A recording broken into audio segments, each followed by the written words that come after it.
সুপ্রিয় দর্শক, আসসালামু আলাইকুম। সবাইকে স্বাগত জানাচ্ছি আজকের গুরুত্বপূর্ণ সংবাদে। প্রথমেই জানিয়ে দিচ্ছি সংবাদ শিরোনাম, পরে বিস্তারিত। বাংলাদেশে আওয়ামী লীগ নিষিদ্ধ করা মানে জ্যান্ত বাঘকে খাঁচায় বন্দি করা।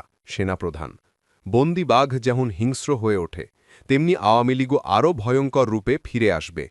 আওয়ামী লীগ নিষিদ্ধ করার পরিণতি ভয়ঙ্কর হতে পারে, এমন স্পষ্ট হুঁশিয়ারি দিয়েছেন সেনাপ্রধান ওয়াকরুজ্জামান।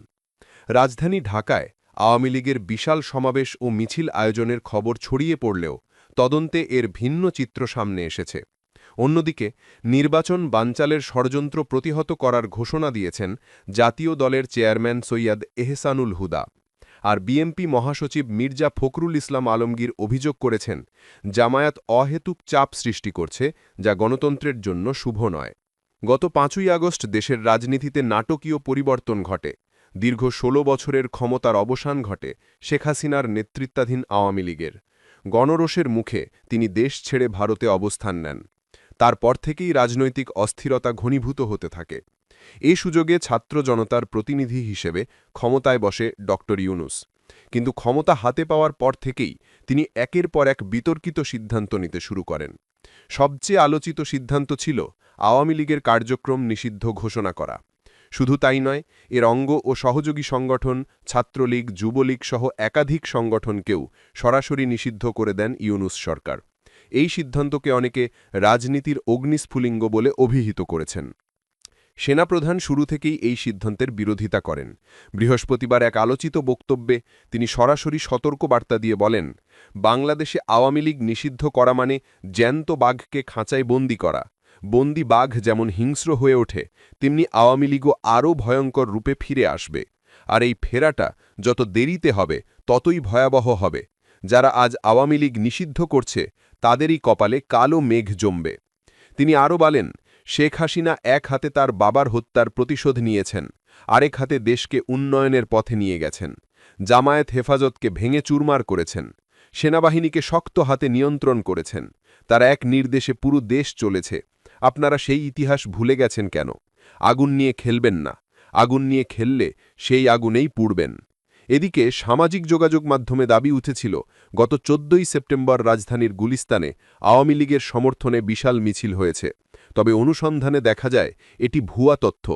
আসলে ভিডিওটি ছিল গত 14ই জুলাই বিএনপির নয়াপল্টনে আয়োজিত বিক্ষোভ মিছিলের, যা ভুলভাবে প্রচার করা হয়েছে।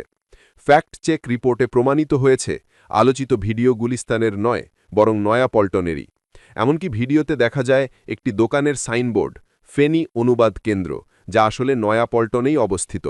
ফলে আওয়ামী লীগের সমর্থনে গুলিস্তানে মিছিলের খবরটি সম্পূর্ণ মিথ্যা। অন্যদিকে বিএনপি মহাসচিব মির্জা ফখরুল ইসলাম আলমগীর সিঙ্গাপুর থেকে দেশে ফিরে সাংবাদিকদের বলেন, আলোচনা চলমান অবস্থায় অহেতুক চাপ সৃষ্টি করা গণতন্ত্রের জন্য শুভ নয়। আওয়ামী লীগের পতনের পর কোনো ইস্যুতেই আমরা রাজপথে নামিনি। আলোচনার মাধ্যমেই সব সমস্যার সমাধান করতে চাই। জুলাই সনদ বাস্তবায়নও আলোচনার মাধ্যমেই সম্ভব হবে বলে আমরা আশাবাদী। তিনি আরও বলেন, কোনো রাজনৈতিক দল নিষিদ্ধ করার পক্ষে বিএনপি নয়। জনগণের সমর্থন ছাড়া কোনো সিদ্ধান্তই টিকবে না। জনগণের ম্যান্ডেটেই গণতন্ত্রের মূল ভিত্তি। এদিকে জাতীয় দলের চেয়ারম্যান সৈয়দ এহসানুল হুদা কিশোরগঞ্জে এক সমাবেশে বলেন, আগামী ফেব্রুয়ারিতে অনুষ্ঠিত হওয়া জাতীয় নির্বাচন বানচালের ষড়যন্ত্র চলছে। তবে দেশের জনগণকে সঙ্গে নিয়ে সেই ষড়যন্ত্র প্রতিহত করা হবে। বাংলাদেশের অভ্যন্তরীণ বিষয়ে সিদ্ধান্ত নেবে এদেশের মানুষ, বাইরের কেউ নয়। সবার আগে বাংলাদেশ। তার নেতৃত্বে আয়োজিত বিক্ষোভ মিছিলে নেতাকর্মীরা স্লোগান দেন, নির্বাচন বানচালের ষড়যন্ত্র রুখে দাও এবং সবার আগে বাংলাদেশ। তিনি সতর্ক করে বলেন, কোনো ষড়যন্ত্রকারী সফল হতে পারবে না। জনগণ সজাগ আছে। তাই বাংলাদেশের রাজনীতি এখন এক চরম উত্তেজনাপূর্ণ এবং অনিশ্চিত পরিস্থিতির মধ্য দিয়ে যাচ্ছে। একদিকে আওয়ামী লীগ নিষিদ্ধ হওয়ায় রাজনৈতিক ভারসাম্য নষ্ট হয়েছে, অন্যদিকে বিএনপি ও জামায়াত ভিন্ন কৌশল নিচ্ছে।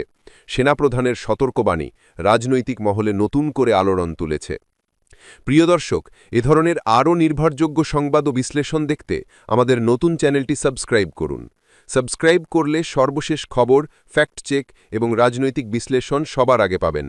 লাইক ও শেয়ার করতে ভুলবেন না। আপনাদের সমর্থনই আমাদের অনুপ্রেরণা।